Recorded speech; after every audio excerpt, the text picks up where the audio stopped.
지금 저희들이 읽은 본문 내용은 그동안 하나님께서 감추어 주셨던 비밀 계획이 있는데 하나님이 드디어 이 비밀의 계획을 나 바울을 통해서 여러분들에게 알게 해주셨습니다. 그리고 그 비밀에 대해서 에베소 교회와 에베소 지역에 사는 성도들에게 알려주고 있습니다. 오늘 제가 여러분과 함께 살펴보고 싶은 부분이 바로 이거예요. 본문 3장 9절에 표현되어 있는데 하나님 속에 감추어져 있던 비밀의 경륜이란 말은 쉽게 해석하면 계획입니다. 하나님께서 그동안 감추어두고 비밀처럼 여겼던 계획이 무엇인지를 사도 바울이 말하는 그 내용을 여러분과 함께 살펴볼 것이에요. 자, 이제 첫 번째 봅니다. 하나님 속에 감춰졌던 비밀의 계획은 무엇일까요? 3장 9절에 바울은 이렇게 이야기하고 있습니다. 영원부터 만물을 창조하신 하나님 속에 감춰졌던 비밀의 경륜이 어떠한 것을 드러내게 하려 하심이라. 나를 사도로 택한 것은 하나님께서 감추어 두셨던 비밀의 계획을 여러분들에 드러내게 하시기 위해서입니다. 그리고 이야기를 하는 거예요.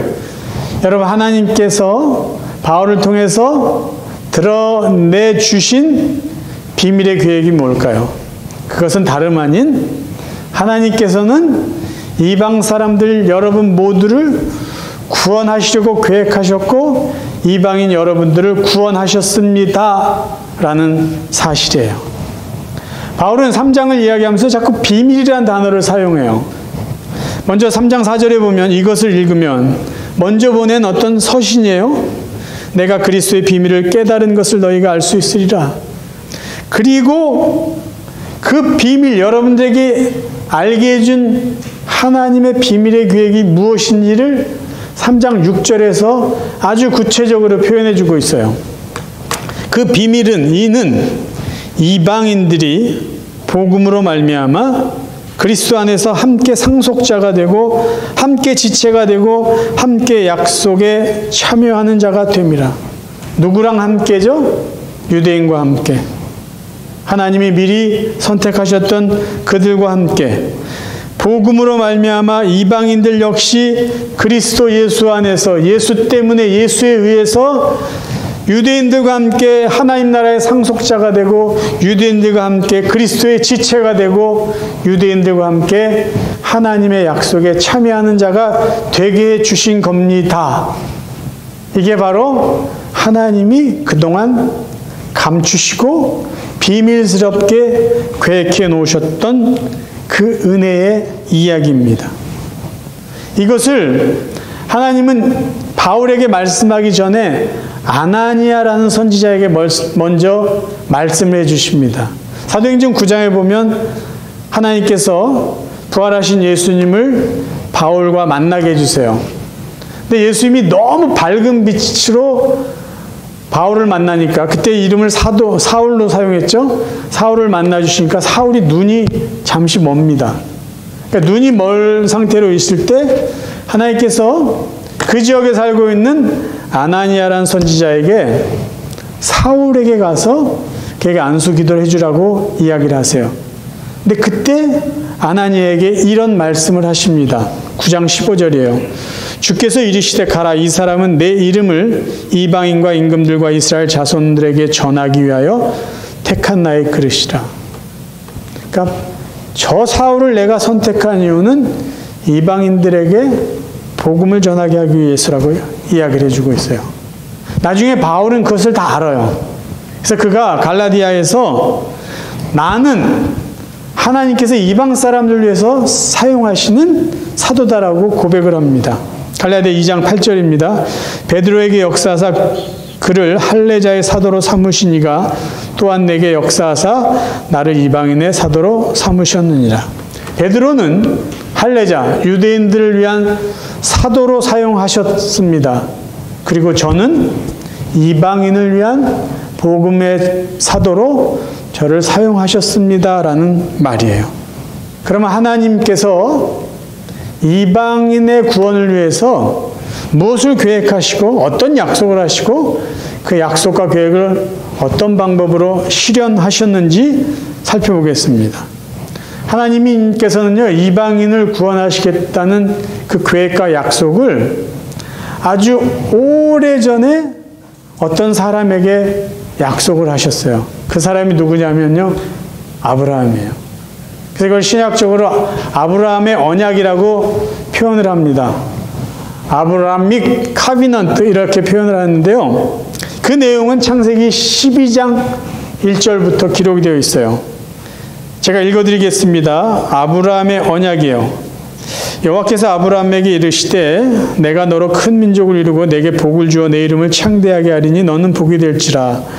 너를 축복하는 자에게는 내가 복을 내리고 너를 저주하는 자에게는 내가 저주하리니 땅의 모든 족속이 너로 말미암아 복을 얻을 것이라 하신지라. 하나님께서 아브라함을 부르시고 그에게 복을 주시겠다고 약속하셨는데 이 아브라함을 선택하시고 복을 약속하신 목적이 3절 뒷부분에 나와 있어요. 아브라함을 축복해 주시고 그의 후손을 축복해 주시고자 하는 목적은 그로 말미암아 땅의 모든 족속이 복을 얻게 되는 것입니다. 이 약속을 하나님이 창세기 22장에 다시 한번 확인을 해주세요. 아들 이삭을 바치는 그 사건을 통해서 하나님 확인해 주십니다. 그 내용을 볼게요. 내가 너에게 큰 복을 주고 내 씨가 크게 성하여 하늘의 별과 같고 바닷가의 모래와 같게 하리니 내 씨가 그 대적의 성문을 차지하리라. 여기서 첫 번째 표현된 내 씨라는 것은 아브라함의 후손들을 축복하겠다는 약속이에요. 내 씨라는 건 복수형으로 써 있습니다. 그런데 18절을 가면은요, 또란 단어를 쓰면서 내 씨 단수를 사용하세요. 그럼 이 너의 후손 중에 특별한 어떤 한 사람, 그 사람은 누구일까요? 바울이 갈라디아에서 이 한 사람이 누구인지를 우리에게 가르쳐주고 있습니다. 갈라디아 3장 16절이에요. 이 약속들은 아브라함과 그 자손에게 말씀하신 것인데 여럿을 가리켜 그 자손들이라 하지 아니하시고 오직 한 사람을 가리켜 내 자손이라 하였으니 곧 그리스도라. 자, 좀 더 풀어서 말씀드릴게요. 하나님이 아브라함에게 약속하셨던 그 한 사람을 통해서 많은 사람에게 복을 줄 것이다. 그 한 사람이 바로 그리스도라고 했어요. 그럼 그리스도가 그 한 사람이 어떻게 해서 많은 사람들에게 하나님의 복을 받게 했을까요? 갈라디아 3장 13절 14절입니다. 그리스도께서 우리를 위하여 저주를 받은 바 되사 율법의 저주에서 우리를 속량하셨으니 기록된 바 나무에 달린 자마다 저주아래 있는 자라 하였음이라. 이는 그리스도 예수 안에서 아브라함의 복이 이방인에게 미치게 하시고 또 우리를 하여금 믿음으로 말미암아 성령의 약속을 받게 하려 함이라. 예수님이 십자가에 매달려서 저주를 받으셨다고 되어 있어요. 근데 그 저주받은 이유는 그리스도 예수 안에서 아브라함의 복이 이방인에게 미치게 하셨다는 거죠. 그리스도 안에서 아브라함의 복이 이방인에게 미치게 하셨다. 이게 무엇을 의미하는 것일까요? 바울은 이 부분을요, 갈라디아 3장에서 사실은 잘 풀어주고 있어요. 제가 쉬운 성경으로 갈라디아 3장 6절부터 9절까지 읽어드릴 테니까 여러분 잘 들어보세요. 성경에도 아브라함에 대하여 같은 말씀이 있습니다. 아브라함이 하나님을 믿으니 하나님께서 아브라함의 믿음을 받으시고 그를 의롭다고 여기셨다. 이건 창세기 15장 6절을 그대로 인용한 말씀이에요. 창세기 15장 6절은 무슨 말이 기록되어 있냐면요, 이 배경은 이렇습니다. 아브라함이 하나님께서 자식을 주시겠다는 그 말씀을 기억하고 믿고 기다리고 있는데 자녀가 없어요. 그래서 하나님 앞에 약간 불만 섞인 말을 합니다. 그랬더니 하나님이 밤중에 아브라함을 밖으로 데리고 나가셔서 밤하늘의 별을 보여주세요. 그리고 아브라함에게 말씀하세요. 너의 후손을 하늘의 별처럼 많도록 내가 축복해 주겠다. 그때 아브라함이 하나님의 그 말씀을 믿습니다. 아브라함이 하나님의 말씀 믿는 것을 보고 하나님께서 그를 의롭다고 여기셨어요. 그 믿음을 보고. 그 말을 지금 인용한 거예요. 자, 이제 계속 읽겠습니다. 그러므로 여러분은 믿음으로 사는 사람이 참 아브라함의 자녀라는 것을 알아야 합니다. 또 성경은 장차 일어날 일, 곧 하나님께서 이방인을 믿음으로 의롭게 해줄 것을 미리 일러 주었습니다. 이 복음을 먼저 아브라함에게 전했는데 그것은 모든 민족이 너로 말미암아 복을 받을 것이다 라는 성경 말씀과 같은 것입니다. 아브라함이 이를 믿으니 그 믿음 때문에 복을 받았습니다. 이것은 지금도 마찬가지입니다. 누구든지 믿는 사람은 아브라함처럼 복을 받습니다. 설명을 드릴게요. 창세기 15장 6절 말씀대로 아브라함이 하나님의 말씀을 믿었을 때 하나님이 아브라함을 그래 너 의롭다라고 인정해 주셨어요. 그런 아브라함처럼 지금도 하나님께서 그리스도를 통해서 인간의 죄를 용서해 주셨다는 것을 믿는 사람들은 아브라함처럼 의롭다고 인정을 받는다는 거예요. 그러니까 아브라함 때문에 이방 사람들이 구원받은 게 아니라 아브라함처럼 믿으면 구원을 받는다라는 것을 아브라함이 약속받고 그렇게 살았고 그거 약속대로 이방 사람들도 하나님께서 하신 일을 믿었을 때 아브라함처럼 의인이 되는 구원을 받는 복을 받게 된다는 것이에요. 그러니까 하나님은 이방 사람을 구원하시기 위해서 아브라함에게 약속을 하셨어요. 내가 너를 축복하고 너를 통해서 세계 모든 사람에게 복을 주겠다. 근데 어떤 복이냐 하면 네가 믿어서 나를 믿어서 구원받은 것처럼 이방 사람들도 나를 믿음으로 구원받도록 하시겠다라는 거예요. 근데 그 안에 뭐가 있었어요? 예수 그리스도의 십자가의 죽음, 저주받으심이 있었다는 거죠. 예수를 그리스도로 믿고 예수 안에서 예수 그리스도 때문에 죄 용서받은 것을 우리가 믿으면 아브라함처럼 믿는 자는 복을 받게 된다라는 말씀이에요. 에베소서를 우리가 공부하면서 기억해야 될 중요한 메시지가 하나 있는데 그게 뭐냐면요. 에베소서나 갈라디아에서 우리에게 던져주는 메시지가 있어요. 그건 뭐냐? 예수 그리스도의 복음은 이제는 더 이상 유대인만의 것이 아니다. 세계 모든 사람의 복음이다라는 것을 갈라디아서나 에베소를 통해서 바울이 선포하고 있는 거예요. 예수 그리스도의 구원의 어떤 출발이 유대인을 통해서 왔다면 이제는 이 복음은 더 이상 유대인에게만 국한된 복된 소식이 아니다. 세계 만방을 위한 하나님의 사랑과 구원의 소식이라는 것을 확인시켜주는 것이 에베소서고 갈라디아서라는 거예요. 여러분 바울은요 종종 그의 서신에 이런 고백을 해요. 나같이 정말 형편없는 사람을 하나님이 사도로 불러주셔서 나로 하여금 복음을 전하게 하셨다. 그런 것을 굉장히 기쁘게 자랑스럽게 표현해 놓았습니다. 왜 그랬는지 이 부분을 가지고 여러분 한번 생각해 보세요. 하나님이 감추어뒀던 이 비밀의 계획을 감히 나 같은 연약한 사람을 통해서 이방 사람들에게 전하게 하셨다는 게 그게 얼마나 벅찬 감격이겠어요. 그래서 바울은 그런 이야기를 안 할 수가 없었던 거예요. 그러면 이제 하나님이 약속하시고 계획하신 것을 예수님을 통해서 이루어 주셨는데 그 과정에서 유대인들의 그 편견과 그 오만함 그것들을 어떻게 깨어 부셔 가셨는지를 한번 살펴보겠습니다.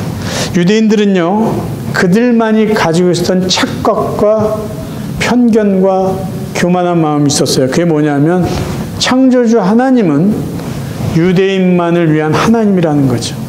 하나님은 유대인만을 사랑하고 유대인만을 구원하시고 유대인만을 위해서 천국을 만들어 놓으셨다. 그렇게 생각했던 사람이에요. 그러니까 사람들이 이렇게 질문할 수 있을 거 아니에요.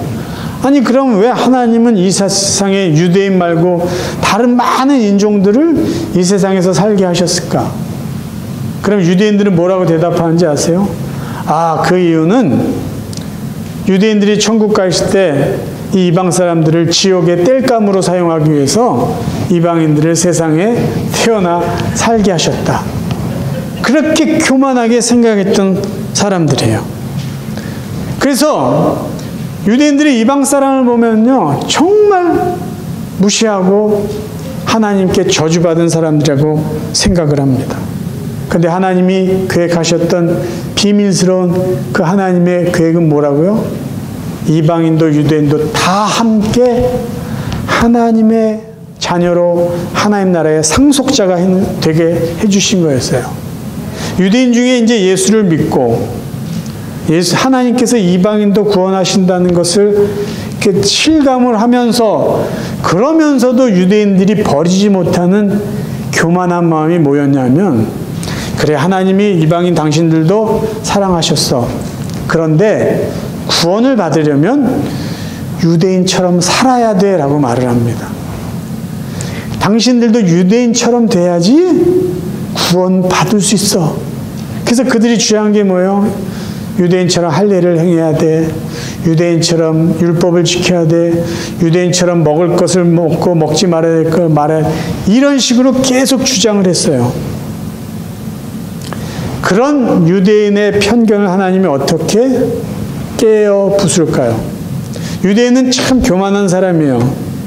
유대인은 이방 사람들만 미워한 게 아니라 사마리아 사람도 그렇게 미워했어요. 그 이유 여러분 아시죠? 아수르가 이스라엘을 오래전에 정복했을 때 북이스라엘 수도 사마리아에 아수르 사람들을 와서 살게 합니다. 세월이 지나니까 사마리아 사람은 아수르 사람과 피가 섞일 거 아니에요. 그런 역사적인 배경을 갖고 유대인들은 사마리아 출신이다, 사마리아에 사는 사람이다라고 하면 더러운 외국인의 피가 섞인 사람들, 저 사람들은 이방인과 같은 사람이다라고 그들을 경멸했었던 거죠. 그런데 유대인이 갖고 있는 사마리아에 대한 편견과 그 무시하는 그 마음을 어떻게 하나님이 깨신 줄 아세요? 사도행전 8장에 보면은 스데반이 죽고 난 이후에 교회에 큰 환란이 생깁니다. 근데 하나님은 그 환란을 그냥 내버려 두세요. 왜 내버려 두셨을까요? 사마리아에 대한 편견을 깨시기 위해서요. 사도행전 8장 1절을 보면 그날에 예루살렘에 있는 교회가 큰 박해가 있어 사도 외에는 다 유대와 사마리아 모든 땅으로 흩어지니라. 평소 같으면 사마리아에 가지 않아요. 근데 너무 기독교를 박해하니까 할 수 없이 사람들이 유대 땅으로 사마리아 땅으로 도망을 갑니다. 근데 어떤 일이 생기냐면요, 5절을 보면은 빌립이 사마리아 성에 내려가 그리스도를 백성에게 전파합니다. 하나님 환란을 통해서 사마리아인에게 복음을 전하게 하시고 나중에 베드로와 요한을 그곳에 보내셔서 하나님이 사마리아인도 구원하시는 것을 공식적으로 확인을 받습니다. 두 번째 또 기가 막힌 사건이 하나 있어요. 사도행전 10장과 11장에 보면 하나님은 정통 유대인 사도인 베드로의 편견을 깨어가세요. 베드로가 욥바라는 곳에 가서 아침에 기도를 하죠. 우리가 잘 아는 내용이에요. 기도를 하는데 하나님이 어떤 환상을 그에게 보여주냐면 보자기 안에 4발 달린 짐승, 그러니까 레위기 11장에 나와 있는 부정한 짐승들 가득 담긴 큰 보자기가 보여요. 근데 그 부정한 짐승들을 보자기에 담겨 있는데 하나님 그걸 먹으라는 거예요. 베드로 보러. 그러니까 베드로도 황당하죠. 아니 부정한 짐승을 어떻게 먹습니까? 우리는 이런 것을 먹어본 적이 없습니다. 근데 하나님이 3번이나 똑같은 환상을 보여주면서 내가 정하게 한 것을 너희들이 부정하겠다고 말하지 말아라. 그 말씀하세요. 그리고 나서 누가 찾아옵니까? 고넬료라는 로마 군인의 백부장. 그 사람이 그리스도를 믿고 싶어요. 복음을 듣고 싶어요. 자기 종들을 보내서 베드로를 초청하는 거죠. 그래서 베드로가 하나님이 주신 환상과 그 말씀을 듣고 그 편견을 조금씩 내려놓고 결국 고넬료의 집에 갑니다. 그의 집에 가서 베드로 사도가 그 이방 사람들에게 한 말이에요. 사도행전 10장 28절입니다. 이르되 유대인으로서 이방인과 교제하며 가까이 있는 것이 위법인 줄은 너희도 알거냐. 그 법에 어긋나는 거예요. 그런데 너희도 알거냐. 하나님께서 내게 지시하사 아무도 속되다 하거나 깨끗하지 않다 하지 말라 하시기로 부름을 사양하지 아니하고 만더라. 유대인 정통 사도 베드로의 편견을 깨시는 거예요. 그래서 이방인의 집에 가서 복음을 전하게 하세요. 하나님의 구원의 계획은 뭘까요? 유대인이든 사마리아인이든 유대인이든 이방인이든 남자든 여자든 차별하고 구별하지 않고 모두 다 그리스도 예수 안에서 구원 얻게 하시는 거예요. 그래서 나중에 바울이 이런 유명한 말을 해요. 이제는 유대인과 헬라인, 종과 자유인, 남자와 여자의 차별이 있을 수 없습니다. 여러분 모두 그리스도 예수 안에서 하나이기 때문입니다. 유대인들이 살아가면서 자신들의 편견을 그대로 유지할 수밖에 없었던 하나의 모형이 있습니다. 그 모형이 뭐냐면요, 예루살렘 성전이에요. 그러니까 예루살렘 성전을 보면 유대인의 편견이 그대로 보여요. 예루살렘의 성전의 구조는 몇 가지 뜰로 구성이 되어 있어요. 제일 바깥쪽에는 이방인의 뜰이에요. 이 이방인의 뜰은 유대인이 아닌 사람들만 갈 수 있는 곳이에요. 그 뜰 담을 지나면 벽이 하나 있는데 그 벽을 지나면 여인들의 뜰이 있습니다. 이 여인들은 누구를 말할까요? 유대인 여인들이에요. 유대인 여인들이 갈 수 있는 곳이에요. 그 벽을 넘어서 유대인의 여자는 갈 수 없어요. 그 안쪽의 뜰은 뭐예요? 이스라엘의 뜰이에요. 이스라엘이라고 말하는 것은 유대인 남자들이에요. 그 다음에 있는 뜰은 제사장의 뜰입니다. 그러니까 여러분, 예루살렘 성전의 구조를 보면은 유대인이 얼마나 사람들을 차별하는지를 눈으로 볼 수 있어요. 역사학자 요세푸스는 이 예루살렘 성전의 그 뜰의 구조를 이야기할 때 이렇게 말합니다. 이방인의 뜰과 여인들 뜰 사이에 대리석으로 칸마이가 되어 있는데 그 다음에는 이런 경고문이 써 있다는 거예요. 뭐냐? 이방인은 이 이상 들어가면 즉시 죽임을 당하리라. 그러니까 철저하게 이방인을 배제합니다. 그래서 에베소 2장에 보면요, 예수님께서 장막을 하셨다, 벽을 하셨다고 표현되어 있는데요, 그 의미가 바로 이방인과 유대인의 벽을 허무셨다라는 거예요. 먼저 말씀을 제가 쉬운 말 성경으로 읽어드릴게요. 2장 14절, 그리스도는 우리의 평화이십니다. 그분은 유대 사람과 이방 사람을 나누었던 장벽을, 서로 적대감으로 원수되어 갈라지게 했던 그 장벽을 자신의 몸을 희생시켜 허물어뜨렸습니다. 그러니까 예수님의 죽으심은요, 이방인과 유대인의 눈에 보이는 물리적인 벽을 허무신 것이고, 그들 마음속에 있는 정서적이고 감정적인 적대감이라는 그 마음의 장벽을 함께 허무셨다라는 것이에요. 예수님의 죽음이 주는 메시지예요. 유대인들, 너희들 그렇게 교만하게 생각하지 말라. 하나님은 너희들만을 위한 하나님이 아니야. 세상 모든 사람을 품고 그들을 사랑하시는 하나님이야. 그것을 예수님의 죽음으로 보여주신 것이죠. 그래서 바울이 강조하는 게 뭐예요? 에베소 2장 19절, 그러므로 이제 여러분은 더 이상 낯선 나그네도 아니요 이방인도 아닙니다. 하나님의 백성과 함께 사는 동료 시민이요 하나님의 가족입니다. 이 말은 이방인들을 격려해 주는 말이에요. 유대인들이 자꾸 잘난 척을 하니까 너도 유대인처럼 살아야 돼. 그들을 향해서 바울이 하나님의 마음으로 격려해 주고 위로해 주는 거예요. 당신들 더 이상 나그네가 아닙니다. 이방인도 아니에요. 당신들은 하나님의 백성이고 하나님의 나라의 시민이고 하나님의 가족이라는 말씀이에요. 자, 그럼 이제 바울이 이 본문을 통해서 던져주는 결론을 뭘까요? 하나님의 비밀스러운 계획이 무엇인지를 이야기하셨어요. 그런 그 비밀스러운 구원의 계획이 실현된 공동체가 어디일까요? 교회다. 바로 여러분의 교회다라고 지금 바울이 이야기해주고 있는 것이에요. 여러분의 교회는 이방인과 유대인의 구분이 없는 곳이고 남녀의 차별이 없는 것이고 미움과 편견이 없는 것이 바로 하나님이 예수 그리스도를 통해서 여러분들에게 허락하신 이 구원의 공동체 교회입니다 라는 것을 지금 이야기해주고 있는 거예요. 그래서 여러분, 교회를 생각할 때 그저 하나의 건물, 예수 믿는 사람들이 모이는 그곳 이상의 깊은 하나님의 뜻이 담겼다는 것을 우리는 이해하셔야 돼요. 유대인과 이방인의 차별과 구별이 없고 종과 주인의 구별도 없고 남녀의 차별 또한 없는 곳, 그 어떤 편견이나 우월감도 가져서는 안 되는 곳이 교회입니다. 교회는 오직 하나님만이 주인이 되시고 하나님의 뜻이 이루어지고 실현되어야 되는 것이 교회입니다 라는 것을 우리는 기억하셔야 돼요. 그래서 바울이 늘 이야기하는 게 뭐예요? 우리가 은혜로 믿음으로 구원을 받았습니다. 인간에게서 시작된 게 아니라 하나님이 시작한 것입니다. 하나님의 선물입니다.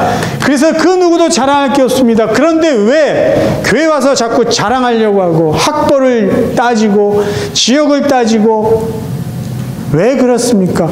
그런 것 하면 안 됩니다. 그런 것 하면 안 됩니다라고 이야기하고 있는 것이에요.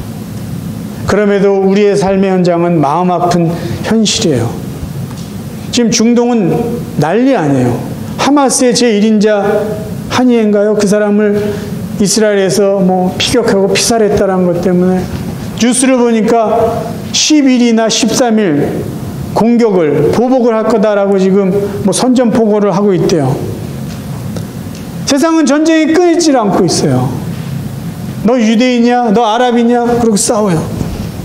우리가 살고 있는 이민의 나라라고 하는 이 미국 땅에도요, 백인, 흑인, 아시안 인종차별이 여전합니다. 서로 무시해요. 남녀차별이 아직도 있어요. 아시잖아요. 유리천장이 얼마나 높은지. 세상은 그럴 수 있어요. 그런데 우리가 참여하고 있는, 우리가 섬기고 있는 이 교회 안에서는요, 절대 그런 일이 있어서는 안 된다는 거예요. 이 안에는요, 유대인이고 백인이고 흑인이고 한국인이고 동남아 사람이고 아프리카 사람이고 인종의 구분 차별 있어서는 안 됩니다. 남녀의 차별이 있어서도 안 돼요. 교회는요, 세상은 어떨지 몰라도 우리 안에 그 어떤 마음에서조차도 차별과 구별이 있어서는 안 되고 편견이 있어서는 안 되고 우월감이 있어서도 안 되는 곳이에요. 오직 하나님의 은혜에만 우리가 감사하고 하나님께 찬양 돌리는 곳, 그래서 하나님이 영광스럽게 드러나는 곳이 바로 교회가 되어야 된다는 것이에요. 사랑하는 성도 여러분, 우리는 하나님의 은혜를 알면 할수록 우리는 더 겸손할 수 있고요. 하나님의 은혜를 알면 할수록 하나님께 더 찬양과 감사밖에 드릴 것이 없습니다. 우리를, 아무것도 한 것 없는 우리를 오직 은혜로 믿음으로 구원해 주신 하나님께 감사드리고 한 교회의 구성원으로 불러주신 그 하나님께 감사하고 영광 돌리시며 함께 신앙생활하는 성도들, 서로를 이해하고 감싸주고 격려해주고 축복해주면서 살아가는 복된 하나님의 백성들, 복된 하나님의 성도들 되시기를 주님의 이름으로 축원합니다.